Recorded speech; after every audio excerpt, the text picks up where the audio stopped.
হরে কৃষ্ণ। জয় মা কালী। নমস্কার দর্শক বন্ধুরা, 2026 সালে মাঘ মাসের শ্রী শ্রী রটন্তী কালী পূজার পূর্ণাঙ্গ সময়সূচি আজকের এ পর্বে দেখবেন বিস্তারিত। আশা রাখি সকলে ঈশ্বরের আশীর্বাদে ভালো আছেন। রটন্তী কালী পুজো মাঘ মাসের কৃষ্ণপক্ষের চতুর্দশীতে হয়ে থাকে। এই উপলক্ষে বিভিন্ন শক্তিপীঠে মায়ের পুজোর আরাধনা করা হয়। কিন্তু কেন এই পুজোকে রটন্তী বলে অভিহিত করা হয়? কেনই বা অমাবস্যার পরিবর্তে এই পুজো হয় চতুর্দশীতে? এর মাহাত্ম্যই বা কি? দেখবেন আজকের এ পর্বে। শাস্ত্রমতে এই তিথিতে শ্রী রাধার স্বামী আয়ান ঘোষ তার স্ত্রীর প্রকৃত স্বরূপ বুঝতে পেরেছিলেন। সে কাহিনী সত্যি আকর্ষণীয়। আসলে পরমেশ্বর ভগবান শ্রীকৃষ্ণের সঙ্গে শ্রীমতী রাধারানীর প্রণয়ের কথা জটিলা কুটিলাদের মুখে শুনেও বিশ্বাস করেননি আয়ান ঘোষ। শেষ পর্যন্ত মাঘ মাসের এক গাঢ় অন্ধকার রাতে শ্রী রাধিকা যখন গোপনে শ্রীকৃষ্ণের সঙ্গে দেখা করতে গিয়েছিলেন, তখনই তার পিছু নেন শাশুড়ি ও ননদ। ততক্ষণে শ্রীকৃষ্ণের বাঁশির সুরে মুগ্ধ রাধিকা পৌঁছে গিয়েছেন কুঞ্জবনে। দুজনের মিলন দৃশ্য দেখে দ্রুত বাড়ি ফিরে আয়ান ঘোষকে সব জানান জটিলা ও কুটিলা। প্রায় জোর করেই তাকে নিয়ে আসেন কুঞ্জবনে। এদিকে ধরা পড়ার ভয়ে ততক্ষণে সন্ত্রস্ত রাধারানী, কিন্তু ভগবান কৃষ্ণ তাকে আশ্বস্ত করে মা কালী রূপ ধারণ করেন। আয়ান ঘোষের ইষ্ট দেবী ছিলেন মা কালী। তিনি কুঞ্জবনে পৌঁছে দেখতে পান গাছতলায় বসে রয়েছেন তার ইষ্ট দেবী মা কালী, আর তার পদসেবা করছেন রাধারানী। এই দৃশ্য দেখে ভাবে বিভোর হয়ে যান শাক্ত আয়ান ঘোষ। ক্রমে রটে যায় এই কথা, রটনা থেকেই রটন্তী, আর সেই থেকেই ওই তিথিতে প্রচলন হয় রটন্তী কালী পুজোর। বন্ধুরা, এই প্রসঙ্গে সবচেয়ে উল্লেখযোগ্য দক্ষিণেশ্বর কালী মন্দিরে সারা বছরে যে 3টি কালী পুজো ধুমধামের সঙ্গে পালিত হয়, তার মধ্যে অন্যতম একটি হলো মাঘ মাসের চতুর্দশী তিথির এই শ্রী রটন্তী কালী পুজো। শোনা যায় শ্রী রামকৃষ্ণ পরমহংসদেব বলেছিলেন, রটন্তী কালী পুজোর ভোরে দেখলাম দক্ষিণেশ্বরের গঙ্গায় স্বর্গ থেকে দেবতারা নেমে এসেছেন স্নান করতে, আর সে কারণে বহু পুণ্যার্থীরা রটন্তী কালী পুজোর ভোরে দক্ষিণেশ্বরে গঙ্গা স্নান সম্পন্ন করতে আসেন।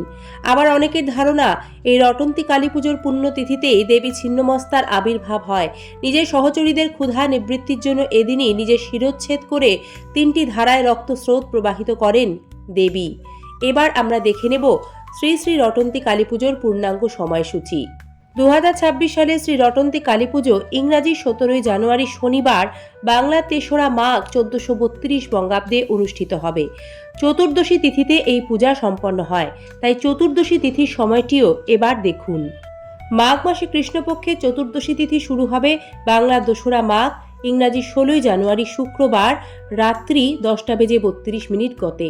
মাঘ মাসের কৃষ্ণপক্ষের চতুর্দশী তিথি সমাপ্ত হবে বাংলা 3রা মাঘ 1432 বঙ্গাব্দ, ইংরাজি 17 জানুয়ারি শনিবার রাত 12:14 গতে। এই সময়ের মধ্যেই শ্রী শ্রী রটন্তী কালী পুজো সম্পন্ন হবে। দর্শক বন্ধুরা, শ্রী শ্রী রটন্তী কালী পুজোর চমৎকার কয়েকটি উপায় ও টোটকা সম্পর্কে আপনাদের জানাচ্ছি, যেগুলি শাস্ত্রসম্মত ও পালন করলে জীবনে বাধা বিপত্তি দূর হয়ে সুখ সমৃদ্ধি আর্থিক উন্নতি হয়, দাম্পত্য সমস্যা দূর হয়। শাস্ত্রমতে দাম্পত্য কলহে জড়িয়ে থাকলে বা বিভিন্ন কারণে দাম্পত্য সুখ থেকে বঞ্চিত থাকলে তাঁরা রটন্তী কালীর আরাধনা করতে পারেন। আবার প্রেম সম্পর্ক ভেঙে গেলে বা ভালোবাসার মানুষকে ফিরে পাওয়ার জন্য এই তিথিতে মায়ের আরাধনা করুন, মায়ের চরণে জবা ফুল অর্পণ করুন।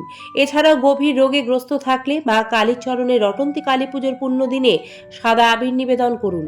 মনে করা হয় এতে মায়ের আশীর্বাদে খুব দ্রুত স্বাস্থ্যোন্নতি ঘটবে। উল্লেখ্য, এই উপায় করলে নিশ্চিত রূপে রোগ ব্যাধি নাশ হয় এবং নজরদোষও দূর হয়। এই দিন মা কালীর বীজ মন্ত্র জপ করতে পারেন। সূর্যোদয়ের পর কালো সুতোয় 21টি লেবু গেঁথে তার মালা তৈরি করুন। তারপর সেটি কালী মন্দিরে নিবেদন করুন।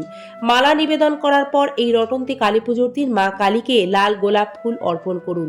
জীবনে বাধা বিপত্তি দূর হবে, সুফল লাভ করবেন। প্রচলিত বিশ্বাস অনুযায়ী গুড় মা কালীর ভীষণ প্রিয়, তাই এই দিন মা কালীকে নতুন গুড়ের পায়েস ভোগ নিবেদন করুন।